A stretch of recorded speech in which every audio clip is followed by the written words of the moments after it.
Hey, what up, everybody? Welcome to the Ostomy Guy podcast. I'm your host, as usual, Austin Powers.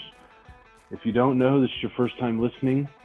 I've got Crohn's disease and colitis. I've had my ostomy for about 16 years. I have a colostomy bag. I have written a book about my journey called Memoirs of a Bag Man. You can get it on Amazon.com.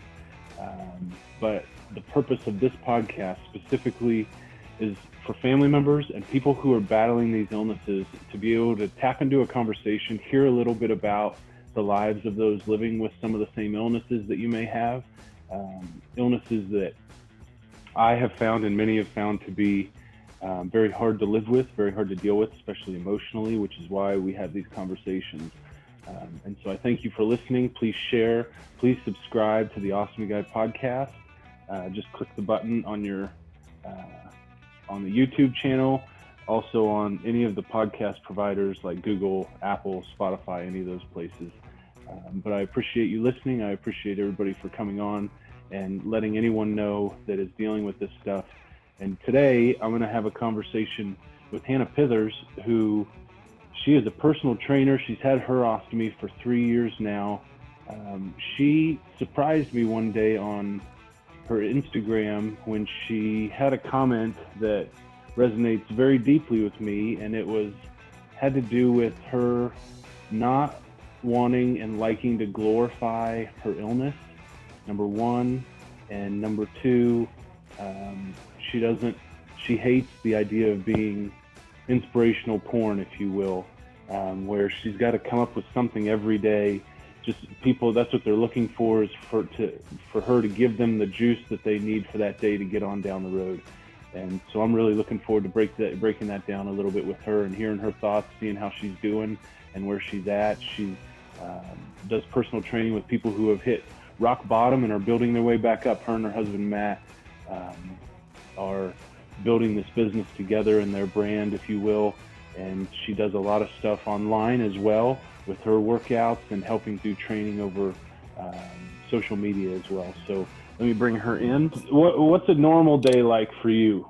Like a day of work? What time do you get up and get going? What's your normal routine? So my husband and I own a personal training company. So most of our sessions are early mornings, or they're before noon. So Yeah. I am usually up by 5 a.m., have sessions from about 6 a.m. to noon, depending on the day. And then we usually have a big break in the middle of the day, like, normal 9 to 5, like jobs, like we're usually off. So, Yeah. and then like go back to work, usually around 4:30, and then work till about 7. And then we're just off for the evening. So yeah, we have a little weird schedule, but that's how it goes. I work out somewhere in there, go rock climbing if I'm feeling it.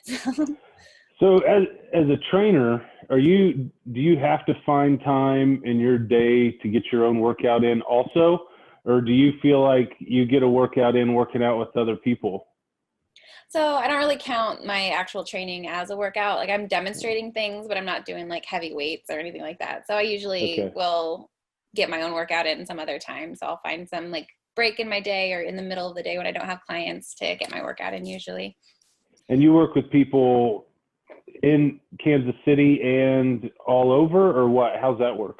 Yeah, so I have in-person clients in Kansas City right now, and then I also have, actually just since COVID, we've expanded to doing online training as well. So Yeah. that's when we kind of like expand, or at least I expanded into doing more people with chronic illnesses and ostomies, and like helping them rebuild after surgery, because it's just everyone's so nervous to train and lift because they're afraid to get hernias. And Yeah. like the best way to prevent a hernia is to strengthen your abdominal wall. So Yeah. Yeah.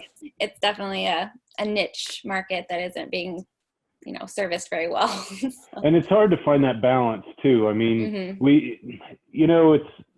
when you're sick, whether it's cancer, whether it's stomach problems, Crohn's, whether it's an accident of some kind that caused it, when we start feeling a little better, right, by the relief of having an ostomy, it does relieve a lot of the problems that was causing our suffering before. So there's a lot of relief, which makes us naturally feel really good. And like, if you're like me, when I Yeah. feel good, I mean, I want to get out and work out. I want to be out there, and I almost can't help it when I feel good, but to go do something, but then to tone that down, it's Yeah, for like sure. I was a kid. It's like being, I didn't know where my brake pedal was. And it's kind of the same here because it's a shot of adrenaline just being able to do something to where I have a hard time finding that balance. Do you see that? And do you have to kind of gauge and guide your clients the same way?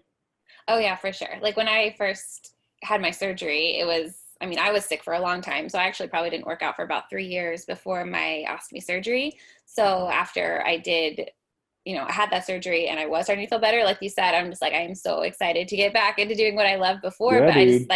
I personally didn't have any strength. Like I was probably 100 pounds, like, and I'm almost 6 feet tall. So like I was super skinny, so weak. And I knew what I used to be able to do. And I knew how far I, had fallen, basically, like how much I had to work back up to that. So like, because I have the knowledge that I have and how to like start where you're at and work and progress, I was able to do it like incrementally, but like it is hard because you want, like, I know I used to be able to squat 225, but like now 45 pounds is hard. So I have to start there. I can't push it past that. And that's the biggest thing that a lot of people worry about, is that they like, I had the surgery, now I feel better.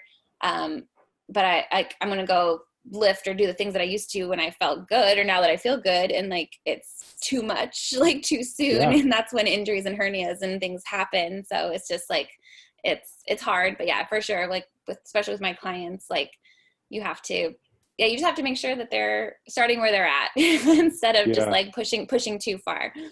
Right. You can't give what you don't have. And so it's pretty cool how, you're disciplined in doing that in your own life. It's a whole lot easier when you're doing it to kind of help guide others in doing it yourself. So I want, as we're talking today, I want to hear your story, just bits and pieces. I really want to feel the listeners to be able to feel just like they're listening to a conversation between us. But I want the focus to be on these two topics. And through us talking about that, I want to kind of take us back a little bit, kind of where things were, where you were before to where you're at now, and things like that. And those two topics are ones that I hollered at you about when we first scheduled this thing, which was the need that there is in social media and in our own world to feel like we have to be inspirational porn, number one, where we are feeding other people. They're dependent on getting juiced up from you, and the pressure that puts on the individual, but also that we struggle too, right? So that's one. And then the other is the glorifying of our illness, and kind of I hate that, and just kind of like I have thoughts. Right. So as we're kind of talking about those things, weave in and out, as you want, but that's kind of where I'm hoping to head. Cool. Okay. Sounds good. Okay. All right. So you mentioned on a post that, and I'll just read what you wrote. You said, I'm not comfortable being inspirational porn. What did you mean when you said that? And elaborate a little bit, will you? So when I was really sick, I was on Instagram, and I'm definitely looking for some kind of hope, like I want to see that there is life after this, because I felt like I'm just going to be the sick person forever. So I need to see that like people can have this surgery and be okay and all those stuff. And I couldn't find it anywhere. All I could find were people like the ostomy girls in their lingerie, which there's nothing wrong with that, but it was just like, that's all I saw. And then they're talking about all of the issues, all the bad things that they're doing. And so like, I just wanted to see someone living their fucking life. Sorry if I don't know if I can cuss. Just living their life. And so I think that's what I wanted to be after I had my surgery. Cause like you always hear like, where are all the healthy people living they're out living their lives after their surgery, and they're not posting about it on social media. But I'm like, I didn't want to forget about all those people, like, because I know what it feels like to just feel completely hopeless. Like there's nothing left in life for me. Like I'm just going to be the shell of who I used to be.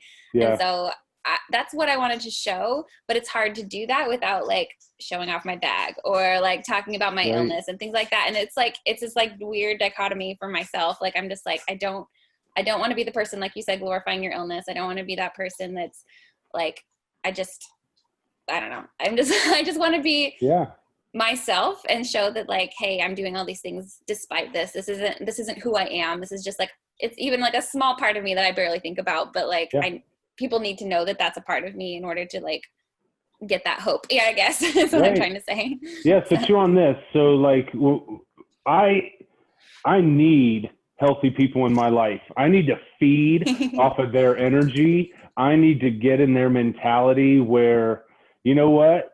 It doesn't matter that I don't feel good. I can go and do something. I need to feed off the energy of other people who aren't dealing with what I'm dealing with. On one hand, you know, we do need to talk and share our stories. And that's really how you beat the depression and anxiety and all that crap that comes with this. Like, getting that out is the only way you can battle that. But at the same time, like, I hate, since I started this whole thing, I hate being the sick guy, the ostomy guy. I hate it. I do something in order to have some sort of presence and recognition in regards to doing podcasts and having people be able to find me and that kind of stuff.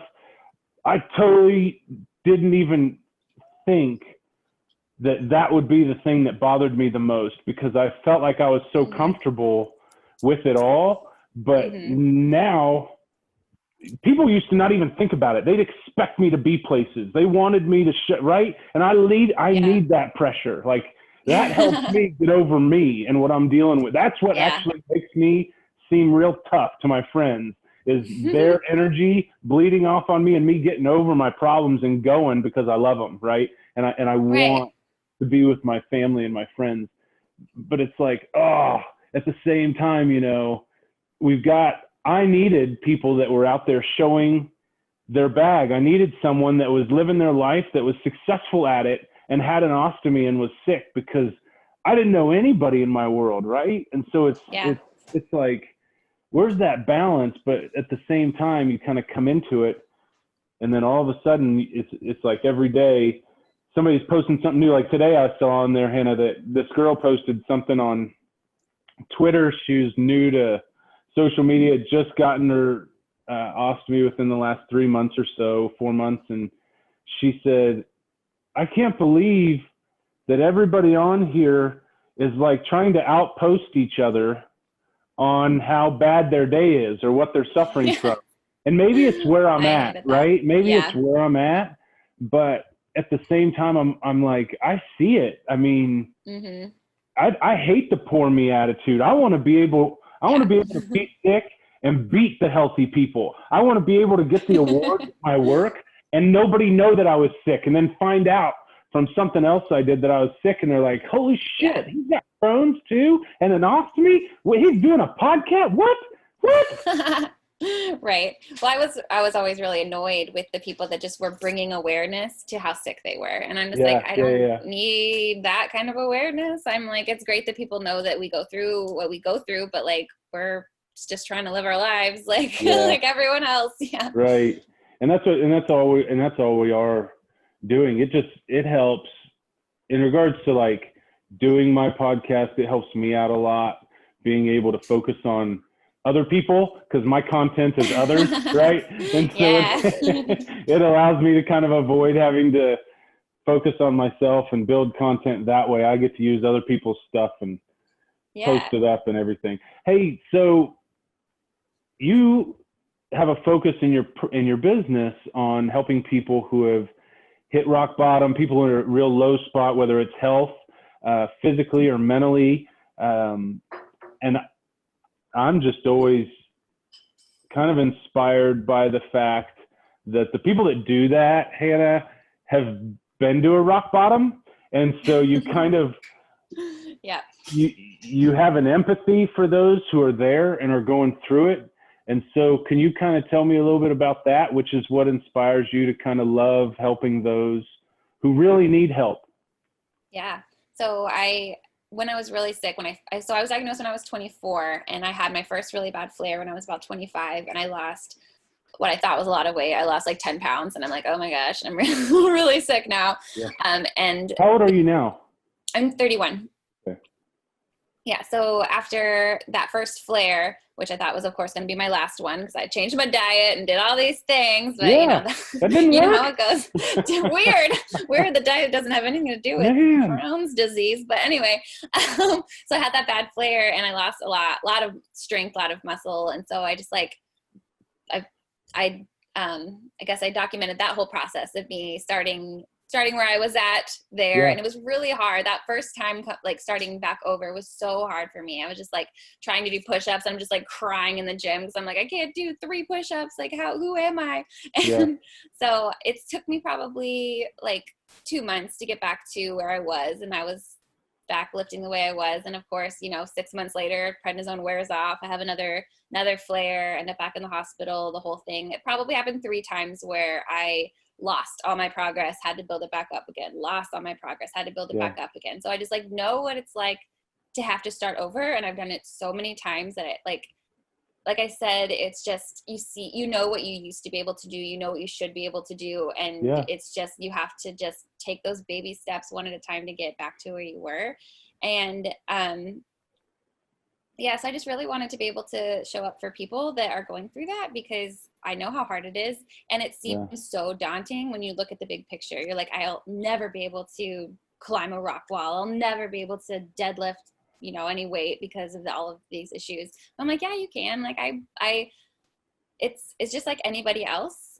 It's just, you have a little, like people with chronic illnesses have just a little bit of, they just need a little extra prompting and a little bit more extra care because it's just different working with someone with a chronic illness. And I know that people with chronic illnesses do not want to take advice from someone who doesn't know what they're going through. Like I certainly wouldn't. Hard. Like, yeah, like someone who, like a personal trainer that had never, didn't have a chronic illness or never worked with someone with a chronic illness, like they don't know what you go through. They're like, oh, we'll just push harder. Like, no, that doesn't work for us. Like, so it's just being able to show up with that empathy, with that understanding that, hey, I've done this before. I know how to do it. I have the knowledge. And like, just with even a normal person, having the knowledge that someone knows like exactly the steps that you need to take so that it doesn't seem so daunting is, I feel like, really comforting for people. And just preventing, and like I said, preventing hernias, which is the biggest thing that people are like, I can't work out. I'm afraid of getting a hernia. Like you need to strengthen your abdominal wall to prevent those from happening. So and that's the program that I'm working on now is just like, where do you start? Like, I just got out of the hospital. I've just been cleared for exercise. You start right here. And it doesn't seem like a lot, but that's what your body needs, like when you're at that point. So. Yeah. Man, I remember when I was fresh out of ostomy surgery, recovering at home, I was super sick, but then the second I got home and I didn't have doctors around telling me don't do that.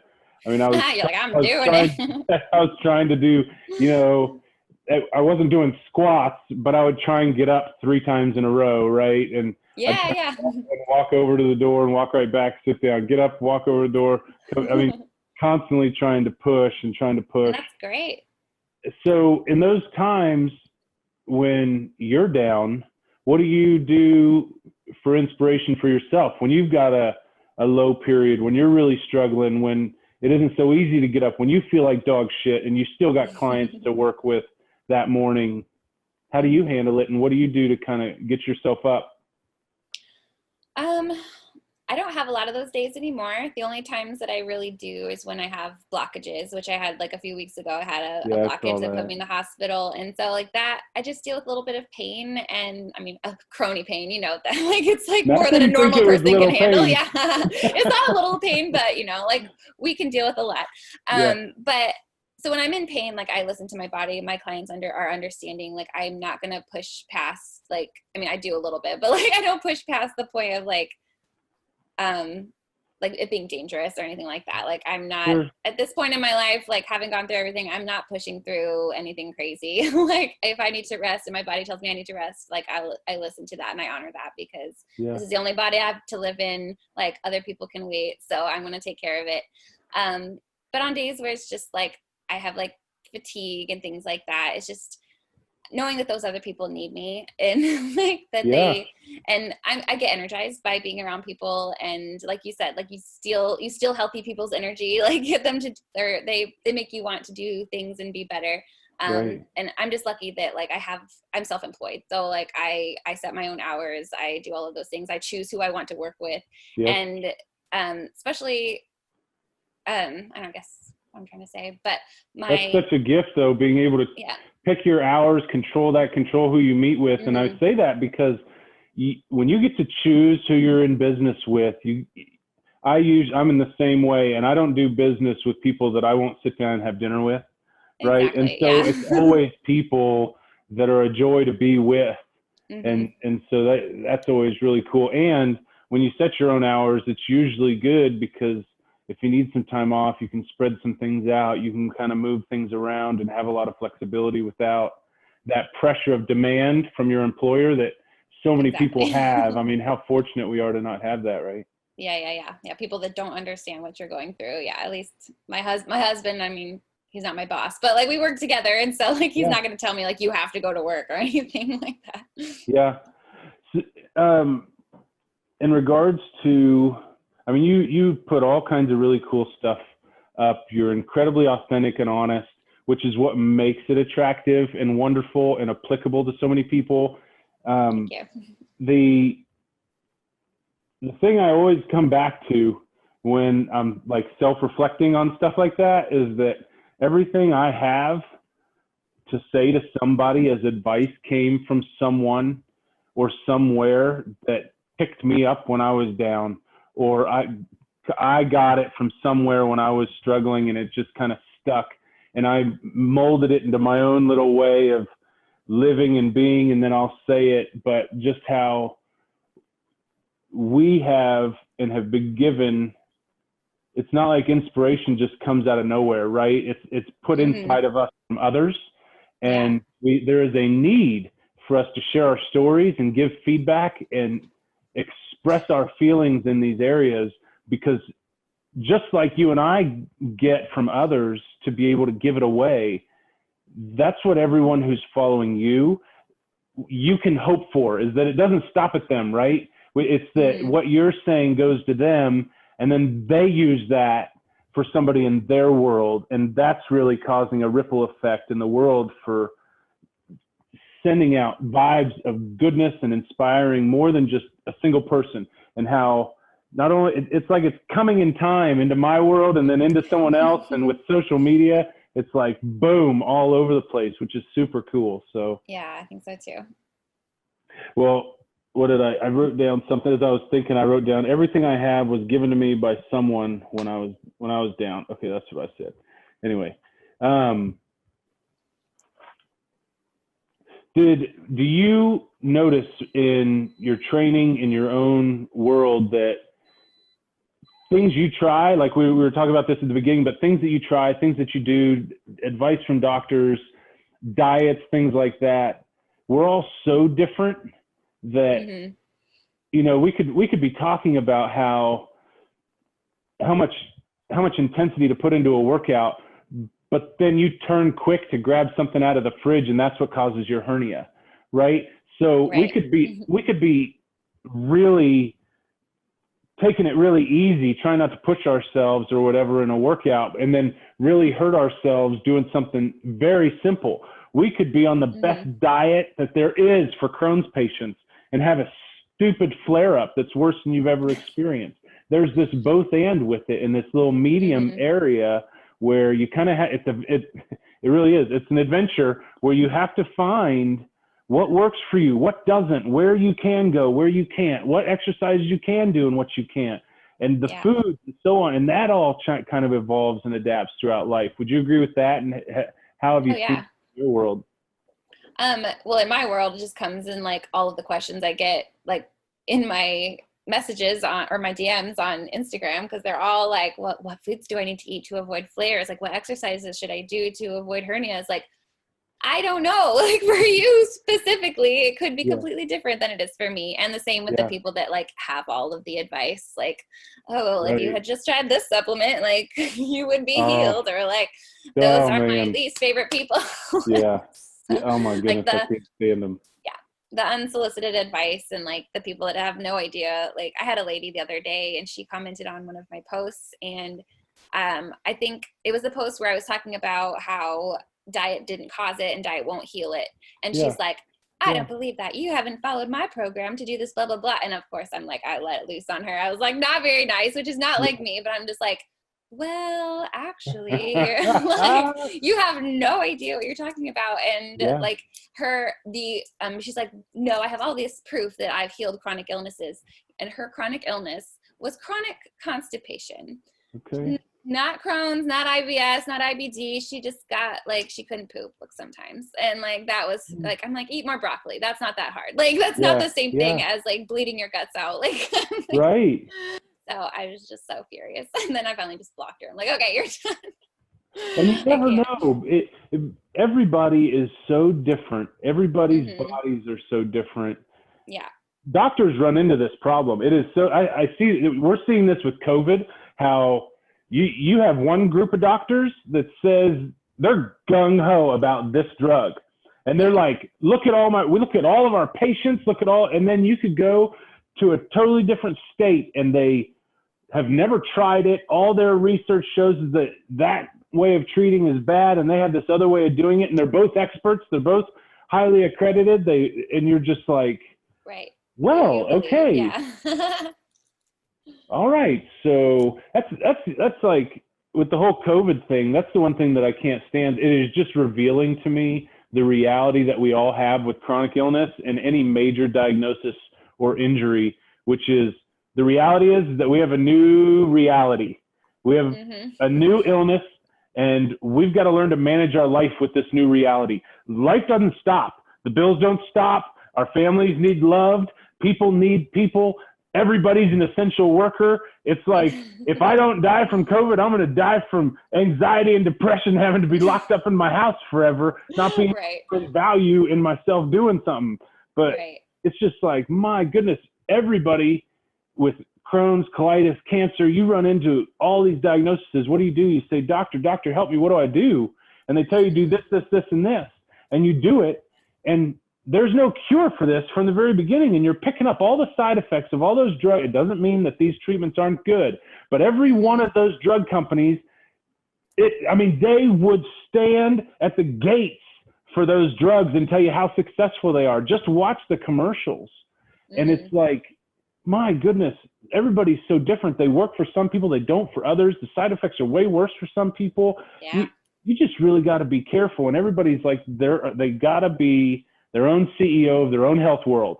It's so important to learn that I either take on that role or my silence is allowing anyone who has advice for me to take on that role.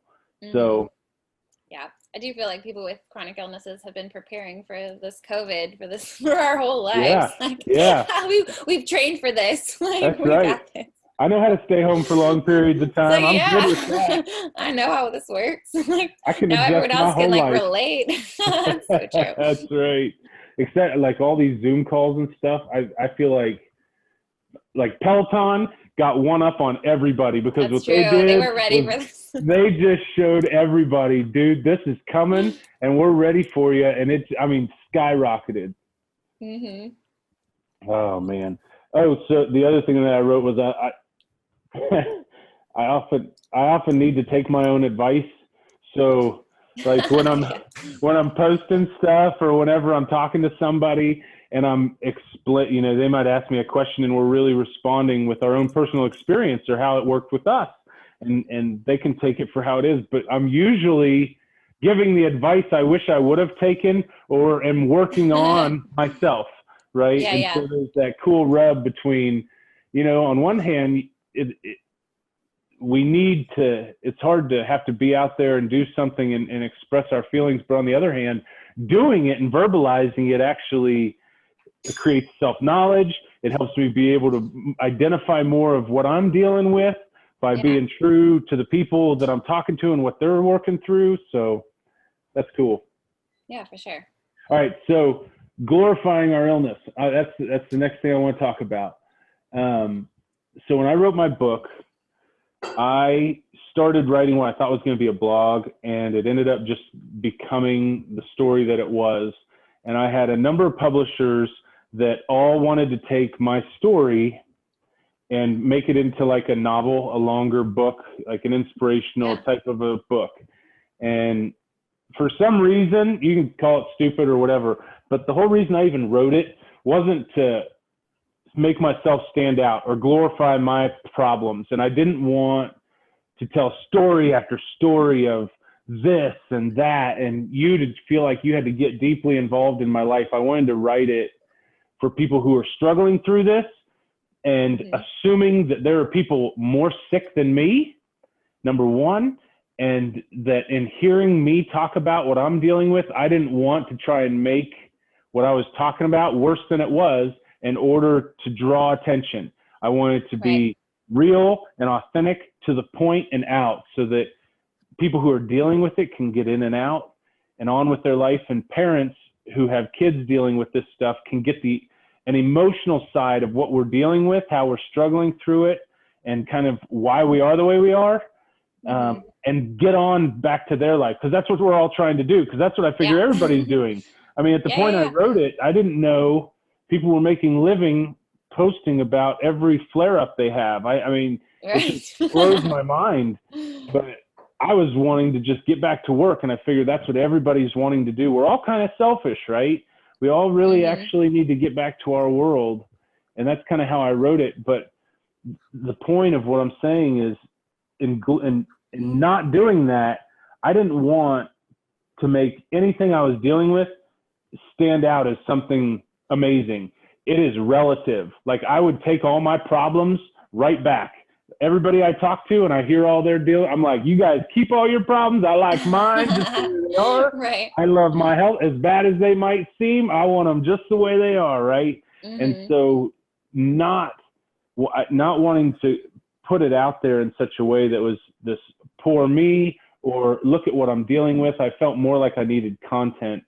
And I guess what I'm asking you is, where have you seen that you have benefited from being able to not only help others through what you have to tell them, but also not being so out there, because you don't post a whole lot of stuff, pictures with your bag, and it's irrelevant. Like I literally, I think I explained it once, like I think of it like old sex scenes in movies where they just show them going into the bedroom and you can assume the rest.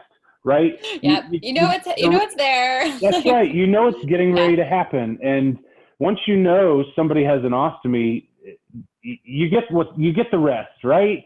Like, I'm going to have a leak. I'm going to have these problems. You kind of get that. You don't need to get into all those, in my mind, but how have you found that not being so outward and using the term glorifying, if you will, what you're going through, how have you noticed that others feed off of that a lot more than poor me? Right.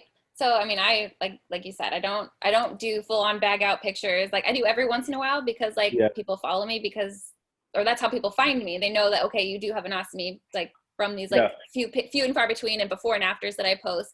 But like the fact that I wear tight clothes and crop tops and like you cannot see that I have a bag, I feel like that is inspiring to people. That would have been inspiring to me if I had seen that beforehand, because I was nervous that like, oh, everyone's gonna know. And like, not that I'm like ashamed once you of it, have one, not. Isn't that the first place you look? Yeah, I'm just on like everybody. Like maybe you, like those paper like, bag pants, I could cover it up. Yeah.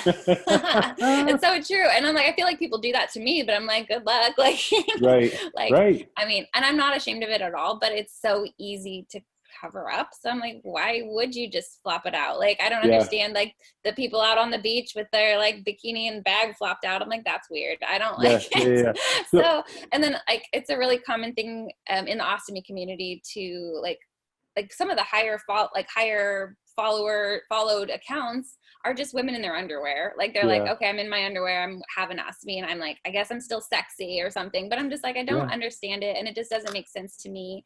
It's not inspiring to me, because I'm like, okay, like, but what are you doing with your life? Like, I'm like, I would rather go climb a rock wall than stand around in my underwear looking sexy. Like, so I'm going to show that I'm doing that. I'm going to show that I can still deadlift all this weight. I'm showing that I can go swimming and like I'm wearing a swimsuit, but I'm not showing my bag off, like, you know, that kind of stuff. I think that that me going on with my life and like appreciating any normal day that I have is inspiring enough to people that I don't need to like be like obvious about it, I guess is what I'm trying to say. That's awesome, dude. So have you seen the Hollister Ostomy awareness stickers? Oh no. With the stoma on them? All right, hang on. I'm going to grab one. All right. So I've never brought this up, but this is my thought. You just triggered, you're going to get me going on something, but you just triggered a thought. So this is Hollister's. So they have these stoma support stickers, and this looks is like a little stoma. And like my daughters, they love, they want to wear these to school. They think they're that's awesome. So funny. So it's just a stoma, like you can see it, right? Right. Yeah. All right. Here's my problem. When it comes to, I don't know, pick a, God, what would a company, what would it's in the movie Austin Powers. Gosh darn it. Like a butt cream type of a medication of some kind. Oh, okay? yeah. Whatever it would be. So in order to advertise that, you don't ever see in the advertisements or logos or anything someone's butthole. You never see it. You never, ever see it. That's not how they advertise anything. And I've always been turned off by, and this doesn't mean you can't show your stomas. This doesn't mean there's not a place for it. I've always thought it was funny to have that, to make people look at that.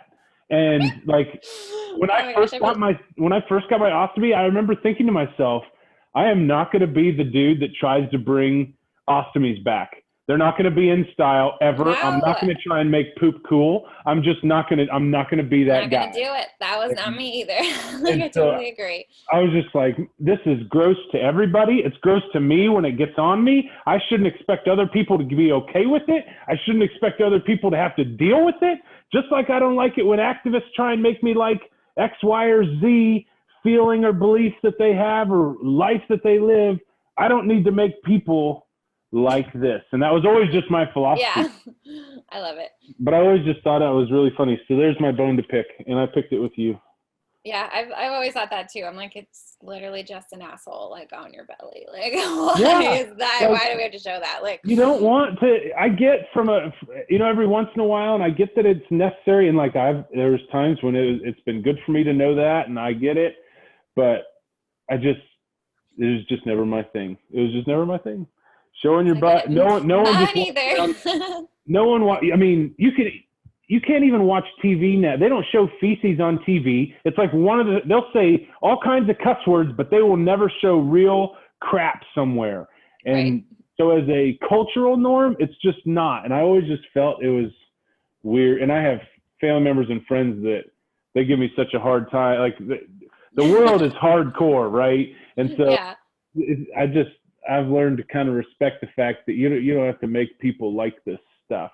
And exactly. That's always been one of those things I was like, I wish they do stoma awareness a little differently. Maybe they could give you a sticker, like a bag or something like that. I mean, right.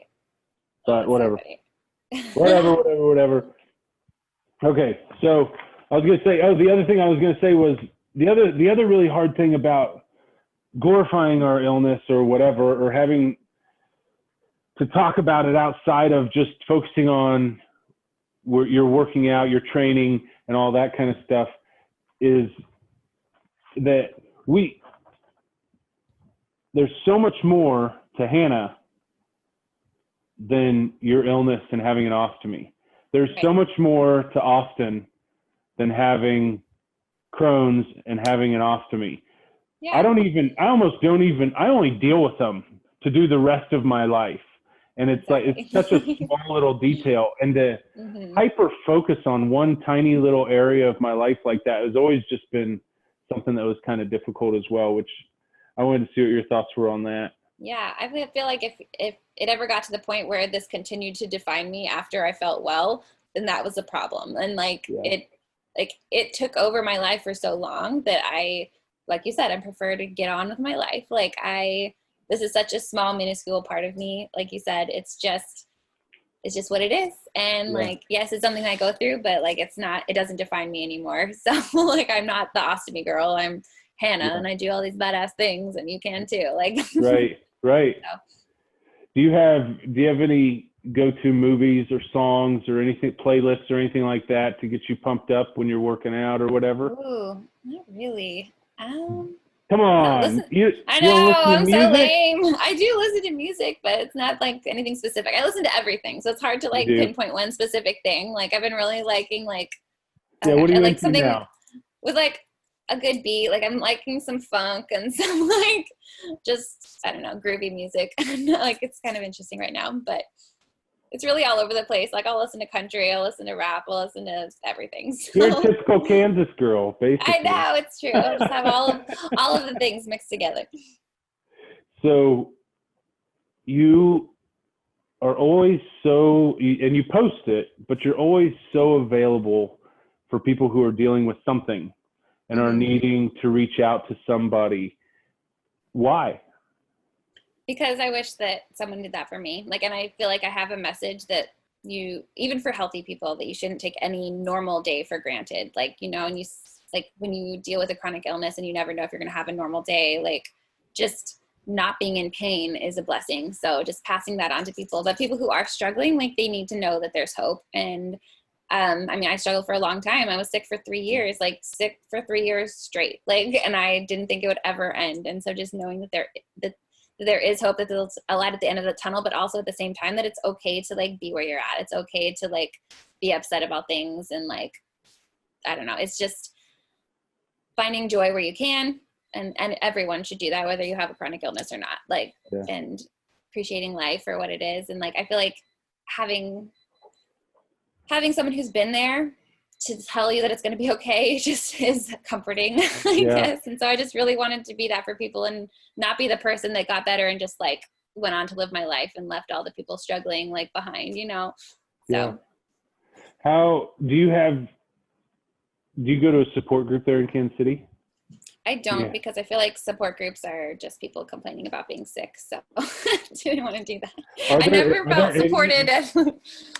Are there any in Kansas City that you know of, or no? I'm not sure. I'm not sure. Anytime that like I've had people reach out to me in the community saying that someone in Kansas City told them about me, but I honestly don't know like of any specific ones. Because like I said, I just felt like it was just people complaining about being sick all the time. And so I didn't feel encouraged by that personally. So, and I know some people do, they want to commiserate with other people and they want to be able to talk about it. And that's great. Like, you should be able to talk about it with somebody. That's just not how I process things. Right. So. Which is great. Like I say it all the time. It's awesome. Like when somebody does something jacked up like that. No, but in seriousness, when somebody does something and they live a certain way, I always say, it is really good that you're that way. That way I can be the way that I am. Right. Mm-hmm. Yeah. Which is cool because there's people to fill all those roles. Right. Yes. It doesn't have to be for any one person or everybody. There is no cookie cutter way of dealing with this. And that's why having all the mediums is actually really good. Yeah. So where can listeners find you if they're out looking for you on the internet? My Instagram, the Fit Pithers. So what accounts do I watch, or where am I like hanging out? No. Like on how to get a hold of you on Instagram, or how to reach out to you if they wanted to follow you. Yeah, so my Instagram is the Fit Pithers, which is my last name. And yeah, that's pretty much where I'm at. I have my company's website where to look for like personal training is formfitkc.com. And I'll put those on when I post this. I'll put those on. Perfect. Yeah, it has all of our like online pricing structures and everything, and we'll be dropping some new workout programs for people specifically that are recovering from chronic illnesses or people that have just never worked out before. So it's like I said, it's where you start at the very beginning to like work your way back up to health. Cause like ultimately that's everyone's goal, is to be as healthy as possible. So like, this is how we build it back up without fear of like injuring yourself, without fear of like, you know, doing the wrong thing and causing a flare and all of that. Yeah. So like, that's kind of what I want to help people avoid. What's one thing you'd call a game changer that everybody can start tomorrow and it'll change their life forever? What's one thing that they could add? Mine would be Start with 20 push-ups, 3 sets of 20 push-ups. That's my game changer for tomorrow. Forever, don't stop. Just keep doing it. Yeah. I wish that was a possibility for most people, but some people are just, trying to get out of bed. So for me, like, I don't know, where I start with a lot of people is breathing, to be honest, because breathing, you learn to use your diaphragm, your TVA, the deepest layers of your core. So learning to breathe properly into your diaphragm and breathing with your belly. So exhaling and filling your belly, inhaling to expand your belly, exhaling to pull your belly in, to starting to get into touch with those muscles that hold all your guts in and hold all your pelvic floor up. Like, all of those things are chronically weak in people with chronic illnesses. And so starting there, learning how to breathe properly, learning how to engage those muscles and just getting into touch with them. Like, you don't even have to crunch or move or anything. Like, just lay on your back on the floor and just put your hands on your belly and breathe and just feel like everything's moving and everything's contracting, and learning how to start there. That's I feel like that's even healthy people that. I know a lot of people that don't have chronic illnesses that don't know how to activate their core muscles at all. So it's a big one. And that helps a ton with blood flow too. So in my life, the breathing techniques I've just always noticed that I feel a whole lot better, and I feel like I'm getting more blood flow to my feet and my fingers and the different parts of my body as I'm doing it, on top of, the peace of mind and the other things that kind of come from it. But I've always just kind of felt like I had way better blood flow when I was trying to breathe, meditate. Your vena cava goes through your diaphragm. So the main blood vessel that brings blood to your body goes through your diaphragm. So you actually stimulate it from your breathing. So it's important. That's awesome. So one last thing, do you have a go-to line that you find is common and good for people to help them stomp through any hard day, or do you have an inspirational line? I'm begging you for some inspirational porn, if you will, at the end of our podcast about the topic. Oh, that's hard. I mean, not taking any normal day for granted is my go-to, just because I feel like that is so important for everyone to know, not even just people with chronic illnesses, but for people that are struggling, just knowing that you are not your illness, that does not define you. You are there are so many other things about you that have nothing to do with the fact that you're in pain, that have nothing to do with the fact that you can't get off the couch, that you are valuable just as you are, and you are safe in your body. That is what I want people to know. And you're the epitome of that, and talking the talk gives you the right to, or walking the walk gives you the right to talk the talk. So everybody who's listening, just go check her out. Check out her Instagram. You'll be able to see that she's only speaking a tiny bit of what she's actually doing, and you'll be inspired just by checking her out. Hannah, thanks for joining me. This is awesome, and I appreciate all the listeners for listening. And if you guys want to find Hannah, check her out at www.formfitkc.com. And what's your Instagram again? It's the Fit Pithers. The Fit Pithers, that's right. Yeah. Hey, Hannah, thank you very much again. Yeah, thank you so much for appreciate having it. me. That was great.